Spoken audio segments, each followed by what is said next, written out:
C'est une campagne qui s'appelle donc « Ne lui tournez pas le dos » en France. Et l'objectif de cette campagne, c'est d'amener les personnes qui ont mal au dos à comprendre si leur mal de dos est d'origine mécanique ou inflammatoire. Je voulais témoigner déjà pour les autres patients, partager mon expérience et qu'ils soient un peu moins seuls, parce que souvent dans les spondylarthrites, il y a une errance de diagnostic qui peut être très longue. Moi, ça a été 2 ans et j'ai eu quand même pas mal de chance.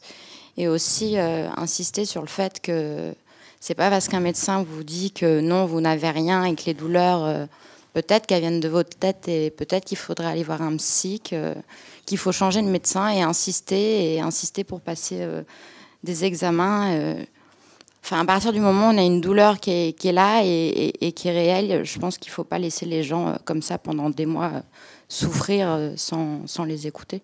Notre conseil, c'est d'essayer de raccourcir ce délai du diagnostic, d'en faire le délai le plus court possible, et d'informer bien sûr les médecins généralistes, parce qu'ils ne le sont pas tous, de façon à repérer très vite, en plus de ce mal de dos qui persiste, en plus de ces 5 questions auxquelles il aura répondu, de repérer certains signes avant-coureurs qui permettent d'aiguiller plus vite sur ce diagnostic. De mieux s'organiser. Je suis effectivement atteint de spondylarthrite ankylosante depuis maintenant 12 ans et j'ai erré une bonne dizaine d'années avant d'avoir un diagnostic définitif, puisque je n'avais pas d'atteinte radiologique ni à l'IRM ni à la radio. Donc ça a été très compliqué de trouver et d'être orienté. Et c'est le monde associatif qui m'a fait prendre conscience que je devais être acteur de mon parcours, que je devais me consulter et me prendre en charge moi-même. L'initiative « Ne lui tournez pas le dos » et ce questionnaire, en fait, il cible les patients qui ont un mal de dos qui est déjà chronique, une souffrance déjà chronique, avec des douleurs quotidiennes ou au moins régulières depuis plus de 3 mois. Et c'est pour ces patients-là que ce questionnaire est un outil, non pas en soi de diagnostic, mais d'orientation, qui permet à un patient qui finalement souffre et ne comprend pas bien ses symptômes, de s'orienter entre un mal de dos mécanique. Dans ce cas-là, les réponses à ces questions sont négatives, ou un mal de dos inflammatoire, où il répondra oui à un grand nombre de ces questions. Et le but de ce questionnaire, c'est de permettre aux patients finalement de se prendre mieux en charge, de s'orienter et d'aller consulter s'il répond oui à ces questions. On a travaillé des heures sur chaque question, ça paraît simple, oui, non, etc. Donc on était en différents endroits et chaque question c'était 1 heure, 2 heures pour savoir si elle était compréhensible, si elle était validée par Pierre-Paul Jacques, par les instances internationales.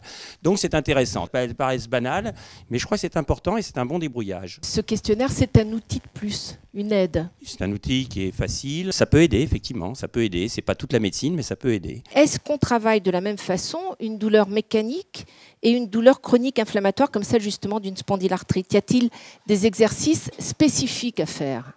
La spondylarthrite, outre les douleurs inflammatoires, elle se caractérise bien par une ankylose, plus ou moins des déformations rachidiennes. Donc la kinésithérapie va essayer de lutter contre cette ankylose et de minorer les déformations rachidiennes.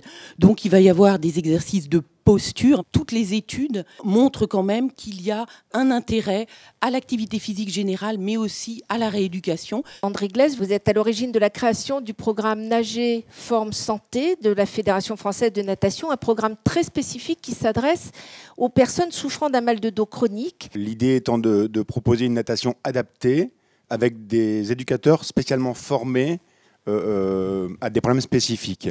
Donc on est bien dans un programme individualisé pour répondre aux besoins d'un public particulier. Je trouve qu'on est encore très mal informé concernant les mal de dos, qu'ils soient mécaniques ou inflammatoires. Quand on est dépisté, il est souvent déjà trop tard, ou le mal est déjà bien installé. Ensuite, je trouve qu'à tout âge, le mal de dos nous accompagne, qu'on soit très jeune ou en vieillissant. Donc je pense qu'il y a un réel travail à faire autour de tout ça, et prévenir, c'est souvent éviter pas mal de problèmes.